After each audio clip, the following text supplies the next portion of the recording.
Hello everyone, welcome to my channel. मैं विकास सिंह पटेल। दोस्तों, आज हम बात करेंगे इफ़को के नैनो यूरिया प्रोडक्ट के बारे में कि इफ़को कंपनी जो बोल रही है वो सही है कि नहीं है, कि यह एक बॉटल आपकी एक बोरी यूरिया की खपत को कम करता है या नहीं। आपने कई सारे वीडियो देखे होंगे यूट्यूब चैनल पर। मैं इसको थोड़ा सा और एलेबोरेट करना चाहता हूँ, क्योंकि इफ़को जो जानकारी दे रही है इसमें मैंने एक चीज़ पढ़ी। मैंने भी इस बॉटल को अभी मंगवाया है और इसमें जो चीज़ पढ़ी मैंने, इसमें लिखा है नैनो यूरिया 4% और ये 500 ml की बॉटल है। तो इस पूरी बॉटल में 4% यूरिया की मात्रा है। मतलब जो नाइट्रोजन हमें मिलेगा, वो जो अमोनियम हमें मिलेगा नाइट्रोजन की फॉर्म में, वो 4% है।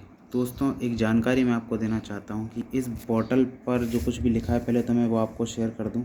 ये 240 रुपये की बॉटल पड़ी है और इसमें आप देख सकते हैं कि लिखा हुआ है, मैं पढ़ के ही बता देता हूँ। नैनो यूरिया फसल की बढ़वार एवं विकास के लिए आवश्यक पोषण तत्व नाइट्रोजन प्रदान करता है। नैनो तकनीक से विकसित इफ़को नैनो यूरिया तरल फसल की क्रांतिक अवस्थाओं पर स्प्रे करने पर प्रभावी तरीके से फसल में नाइट्रोजन की मांग को पूरा करता है। इसका उपयोग साधारण यूरिया एवं अन्य नाइट्रोजन युक्त उर्वरकों के स्थान पर किया जाता है, जिससे बेहतर पर्यावरण और किसान को अधिक लाभ होता है।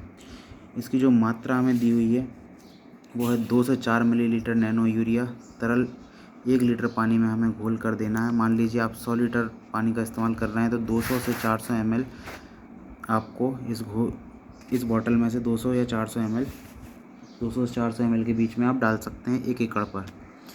और इसमें स्टेज भी लिखी हैं कि प्रारंभिक बढ़वार की अवस्था टिलरिंग और शाखाओं को उड़वाने के लिए फूल निकलने के 1 सप्ताह पहले इसका स्प्रे कर सकते हैं। दोस्तों, अब मैं जो जानकारी आपको देना चाह रहा हूँ वो यह है कि अगर आप जो इफ़को हमें 240 रुपये में दे रहा है और हम जो मार्केट से यूरिया का बैग ख़रीदते हैं, मैं भी इसके पक्ष में नहीं रहता कि आप यूरिया को डायरेक्ट छिड़काव करके खेत में डालें, क्योंकि उसमें कॉस्टिंग हमारी ज़्यादा हो जाती है और फ़ायदा हमें कम होता है, हमारी इनपुट कॉस्ट ज़्यादा आती है। तो इसकी जगह जब आपको 4% अगर घोल बनाना हो तो आप स्क्रीन पर देख सकते हैं कि हमारा जो यूरिया बैग है उस पर अगर हमें 4% घोल बनाना है, उसको हम स्प्रे के फॉर्म में भी अगर स्प्रे करेंगे तो कैसे होगा। अगर आप 100 लीटर पानी 1 एकड़ में फेंक रहे हैं तो अगर उस 100 लीटर में आप 1 किलो यूरिया घोलते हैं, जो हम बाज़ार से 300 रुपये में 1 बोरी यूरिया लाते हैं, अगर वो आप 1 किलो 100 लीटर में घोलते हैं तो 1% का डोज़ बनता है। ऐसे ही आप 2 किलो और 3 किलो 4 किलो घोलते हैं तो 4% का घोल आपका तैयार हो जाएगा, जो कि इस बॉटल में दिया गया है, जिसको आप अपनी फसल पर स्प्रे कर सकते हैं। जैसा कि इन्होंने बताया कि 2 से 4 ml तक। तो फसल की स्टेज कैसी है, ज़्यादा छोटी है तो आप 2 ml मतलब 2%, या फिर बड़ी है 4 ml मतलब 4% तक घोल आप स्प्रे कर सकते हैं। तो अगर आपको पैसे बचाने हों तो आप, मेरी राय में ये प्रोडक्ट थोड़ा सा महंगा है, 240 रुपये की इसकी कॉस्टिंग है।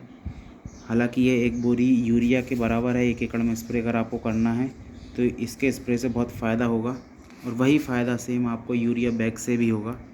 तो मेरी राय में अगर आप माने तो टेस्टिंग कर सकते हैं। मैंने टेस्टिंग की है और मुझे कोई अंतर नहीं दिखा। एक्चुअली उसका वीडियो बनाना मैं भूल गया, लेकिन गेहूं पर मैंने टेस्टिंग की थी लास्ट ईयर और डायरेक्ट मैंने यूरिया स्प्रे भी कराया था और नोज़ल के थ्रू दिया भी था पानी के साथ। तो मुझे और साथ में यूरिया हमने छिड़काव भी कराया था दूसरे बाजू के खेत में। तो ग्रोथ में लगभग 10 से 20% का ज़्यादा हुई थी जहाँ पर मैंने स्प्रे किया था या जहाँ पर घोल के दिया था। तो ये घोल के देने में हमारे यूरिया की खपत भी कम होती है और खेत कुछ भी पर्यावरण लॉस भी नहीं होता है, इससे पर्यावरण की रक्षा भी होती है। और घोल के देते हैं तो हमारा जो इनपुट कॉस्ट होती है वो कम हो जाती है। 300 रुपये में हमें 45 किलो या 50 किलो यूरिया मिलता है, 1 बोरी यूरिया मिलता है। वहीं हम 240 रुपये में ये 500 ml ले रहे हैं। आप उस बोरी में से 4 किलो लीजिए और 100 लीटर पानी में घोल लीजिए, 4% का आपका घोल तैयार हो जाएगा और उसको फसल पर स्प्रे कीजिए। सेम रिज़ल्ट आएंगे जो इफ़को नैनो यूरिया आपको प्रोवाइड कराएगा। कंपनी अच्छी है, बहुत ही अच्छा प्रोडक्ट है। बट जिनके पास यूरिया बोरी रखने के लिए या यूरिया का कट्टा रखने के लिए जगह नहीं है, वो इस कॉम्पैक्ट बॉटल को परचेज़ कर सकते हैं, उनके लिए ये बेस्ट चीज़ है। बट मेरे हिसाब से अगर आप डायरेक्ट यूरिया को घोल के दे रहे हैं तो आपकी इनपुट कॉस्ट कम होगी। इफ़को को थोड़ा सा और इसमें संशोधन करना चाहिए और इसकी कॉस्टिंग थोड़ी सी कम करनी चाहिए। मेरे हिसाब से ये 100 रुपये से ज़्यादा का नहीं होना चाहिए यह प्रोडक्ट। अब बाकी आपकी राय अपने मेरे इस वीडियो के कमेंट बॉक्स में ज़रूर कमेंट कीजिएगा कि आपकी क्या राय है, और कोई अतिरिक्त सुझाव हो तो प्लीज़ इस वीडियो के कमेंट में शेयर करें, और कोई सवाल हो तो प्लीज़ उसको भी कमेंट करें, मैं डेफिनेटली आंसर दूंगा। So thank you very much for watching this video. Have a nice day.